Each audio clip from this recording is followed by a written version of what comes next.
Australia के black river में घटी यह घटना इतनी भयावह थी कि इस घटना से प्रेरित होकर हॉलीवुड ने 2 हॉरर फिल्में बनाई, ब्लैक वाटर और रोग।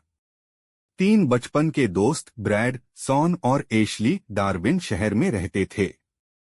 21 दिसंबर 2003 वे ट्रक में अपने क्वाड बाइक लेकर सॉल्ट फ्लैट में रेस और एडवेंचर के लिए निकले। रास्ते में वे स्टैबलिंग वाटर हॉलिडे पार्क पास से गुजरे, जिसके बाद इंसानी आबादी खत्म हो जाती थी और सामने केवल घना जंगल था। जंगल पार करते हुए वे फिनिस रिवर के पास पहुंच गए, एक 30 किलोमीटर लंबी नदी जो अपने काले पानी के लिए मशहूर है। पानी इतना काला था कि 1-2 इंच के नीचे कुछ दिखाई नहीं देता था। नदी के बाईं ओर विशाल नमक का मैदान था। उन्होंने ट्रक से क्वाड बाइक उतारी और मिट्टी से भरे मैदान में रेस शुरू कर दी। बारिश के कारण जमीन पर कीचड़ था और तीनों एक दूसरे पर कीचड़ उछालकर मजे कर रहे थे। घंटों खेलकर वे वापस जाने लगे और बाइक दोबारा ट्रक पर बांध दी। तभी ब्रैड ने कहा, चलो जाने से पहले पानी में जाकर कीचड़ धो लेते हैं। लेकिन स्थानीय मान्यता थी कि इस जगह पर पानी में उतरना सख्त मना है, क्योंकि यहाँ खतरनाक सॉल्ट वाटर क्रोकोडाइल रहते हैं जो मनुष्य पर हमला करने में पीछे नहीं हटते। बारिश की वजह से नदी अपने किनारे से बाहर फैल चुकी थी, इसलिए उन्हें पता ही नहीं चला कि कब उनके पैरों में पानी लग गया। नदी के किनारे मैंग्रोव के पेड़ थे, जिनकी जड़ों और टहनियों को पकड़कर वे धीरे धीरे पानी में उतरकर अपने शरीर से कीचड़ साफ कर रहे थे। पानी शांत दिख रहा था, लेकिन अंदर का बहाव खतरनाक था। जैसे ही वे निकलने लगे, अचानक ब्रैड का हाथ फिसल गया और वह तेज बहाव में गिरकर दूर बहने लगा। उसने मदद के लिए चिल्लाया और सॉन व एशली बिना सोचे पानी में कूद पड़े। वे सोच रहे थे कि तैरकर वापस निकल आएंगे।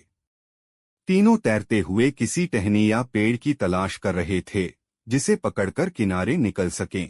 लेकिन तभी एशली डर के मारे चिल्लाया, पानी में कुछ है, जल्दी बाहर निकलो। सॉन नदी के बीच एक ऊंचे पेड़ के पास पहुंचा और ऊपर चढ़कर एशली को भी ऊपर खींच लिया। लेकिन ब्रैड दिखाई नहीं दे रहा था।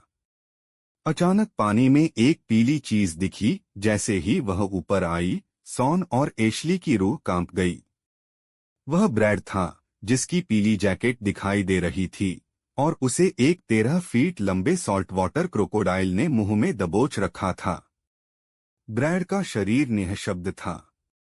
मगरमच्छ दोनों पर घूर रहा था, जैसे कह रहा हो, नीचे उतरे तो तुम्हारा भी यही हाल होगा। कुछ मिनट बाद मगरमच्छ ब्रैड को लेकर पानी में गायब हो गया। सॉन और एशली सदमे में थे, पर उन्हें अपनी जान बचानी थी।